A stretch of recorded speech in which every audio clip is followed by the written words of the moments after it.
Hepinize merhabalar. Şimdi dünyaca ünlü yazar Lev Tolstoy'un müzesine geldik. Bu müzeye gelmek için Kropotkinskaya metro durağında inip 5 dakika yürümeniz gerekiyor. Bu müzede video çekmeme izin veren Nadejda Mihailovna Petrovna hanımefendiye çok teşekkür ediyorum. Şimdi müzenin içine girdik. Burada Tolstoy'un bir portresini görüyorsunuz. Burada da yine sol kısımda Tolstoy'un portresi var. Hemen karşıya geldiğimizde de sağ tarafta Trubetskoy'u görüyorsunuz. Solda da onun karısını görüyorsunuz.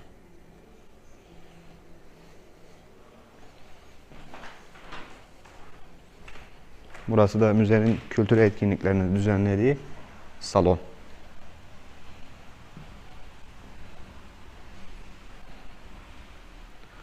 Salondaki portreleri de şimdi size göstereceğim.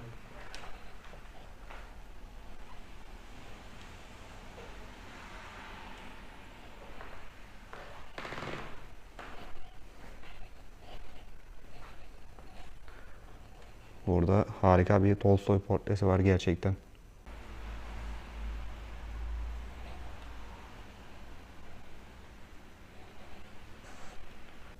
Şimdi burada Şeyh Şamil'in portresi var.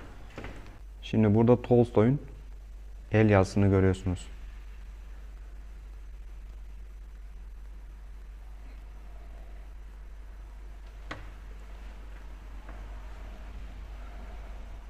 Burada da yine çok harika bir portre var ya.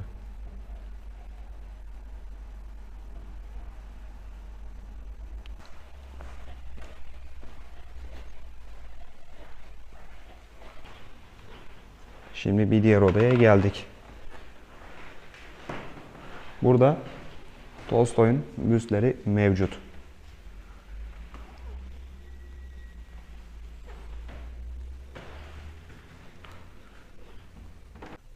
Bu görmüş olduğunuz portre Sevastopol savunmasını anlatıyor. Yine yukarıda da bir portre var. Kamerayı en yukarı kaldırdığımda Tolstoy'un gençlik fotoğrafını görüyorsunuz. Şimdi size az önce gösterdiğim portrelerin hemen yan tarafında bir portre görüyorsunuz. Bronz bir portre. Bu portreyi size Bolotnaya Meydanı'nda gösterdiğim sanatçı İlya Repin yaptı. Şimdi Tolstoy'un portresinin hemen diğer tarafında burada Tolstoy'un gençlik yıllarına ait fotoğraflar var.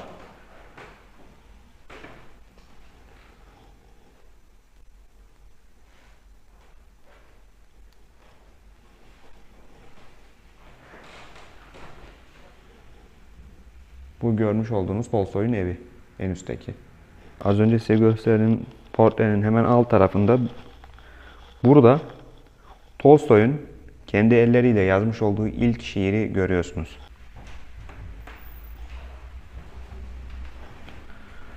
Burada da Tolstoy'un üniversite yıllarına ait fotoğraflar var. Tolstoy Kazan Üniversitesi'nde okudu.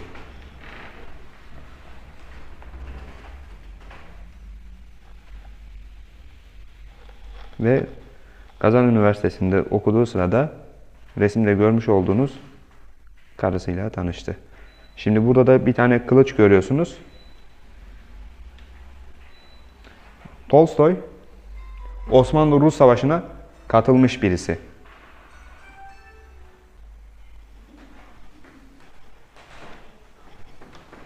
Şimdi burada Osmanlı-Rus Savaşı'ndayken Sevastopol savunmasını görüyorsunuz. Tolstoy da burada aralarında. Az önce size bu portreyi göstermiştim. Bu portrenin hemen alt tarafında burada bazı eserler görüyorsunuz.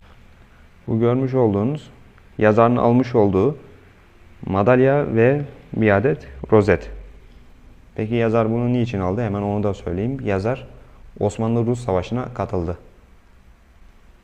Burada da yine Osmanlı-Rus Savaşı'ndayken yazmış olduğu şeyler var.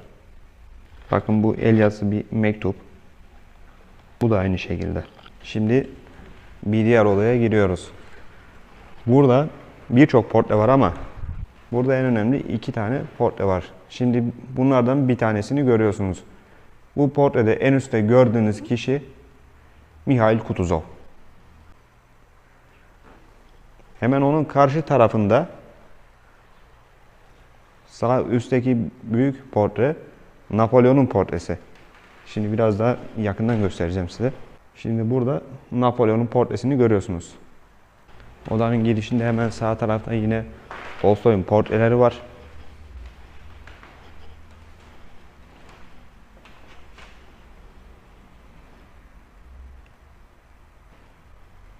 Hemen burada Borodino Savaşı mağlubiyetinden sonra Napolyon'un Fransa'ya dönüşünü görüyorsunuz.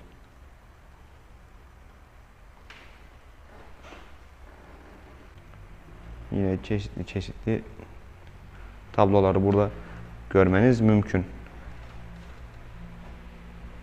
Ben tabii hepsinin ne olduğunu bilmiyorum.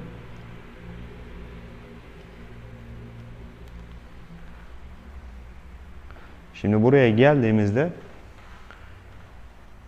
burada yine Mikhail Kutuzov'un büstü var. Büstün üstündeki bu tablolar yine Borodino Savaşı'nı anlatıyor.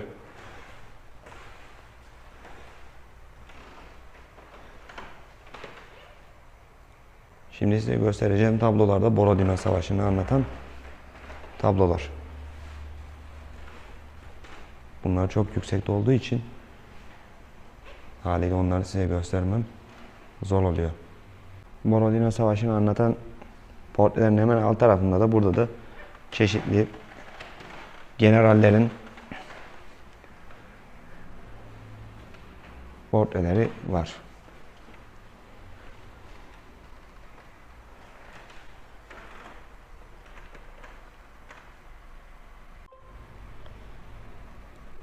Bu görmüş olduğunuz büst de 1. Alexander'ın büstü.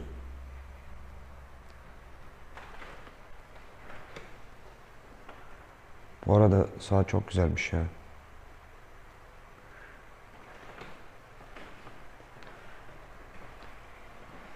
Şimdi hemen buraya geldiğimizde de yine ünlü birinin portresini görüyoruz. Bu görmüş olduğunuz kişi Napolyon Bonaparte.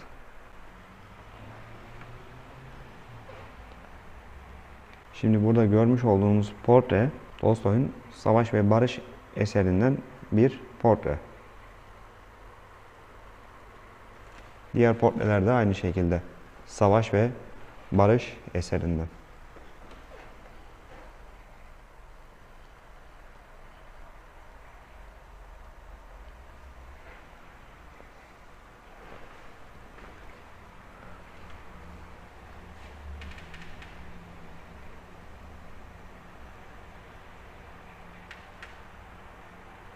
Şimdi burada Tolstoy'un ailesine yazmış olduğu bir mektubu görüyorsunuz. Burada da matematik, fizik, politika ve coğrafya alanındaki defterini görüyorsunuz.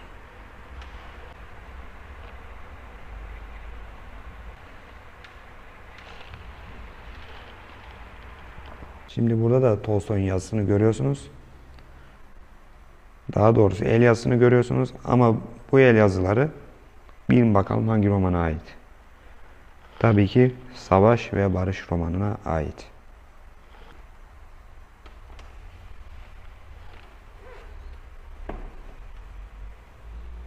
Şimdi burada da yine Tolstoy'un yazmış olduğu bir mektup var. Bu burada ve burada size göstereceğim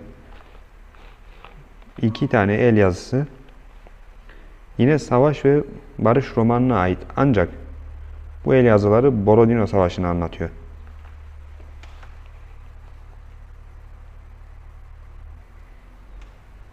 Burada da Tolstoy için oluşturulan kitap listesini görüyorsunuz. Burada da yine kitaplar var. Bu kitap Moskova'daki büyük yangını anlatıyor. Borodino Savaşı sırasında Moskova'da 1812 yılında çok büyük bir yangın çıktı. Şimdi buradakilerin de anlayabildiğim kadarıyla ne olduğunu anlatacağım. Burada General Mayor Oğlumov gibi insanların imzasını görüyorsunuz. Burada Borodino Savaşı sırasında biliyorsunuz Napolyon Moskova'yı ele geçirmişti. Bu görmüş olduğunuz şey de Napolyon'un el yazısı. Burada yine General Mayor'a ait bir imza var. Burada Tolstoy ve onun karısını görüyorsunuz. Burada da Savaş ve Barış'ı görüyorsunuz. Eğer Kiril alfabesini bilenler varsa Mir kelimesinin eski Rusça ile yazıldığını görebilirsiniz.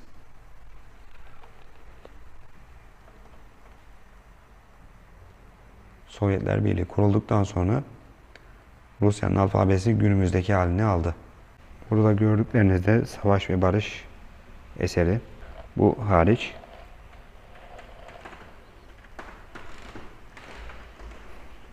Hemen yan taraftaki masaya gittiğimde de yine Savaş ve Barış eserlerine ait materyaller var. Burada da kitabın kendisini görüyorsunuz. Kitabın kendisi bir ansiklopedi gibi. Şimdi burada da Tolstoy'un planını görüyorsunuz. Burada ilkokulda kullanmış olduğu abaküs var. Şimdi tam karşıda da Tolstoy'un misafirlerini ağırladığı oda var.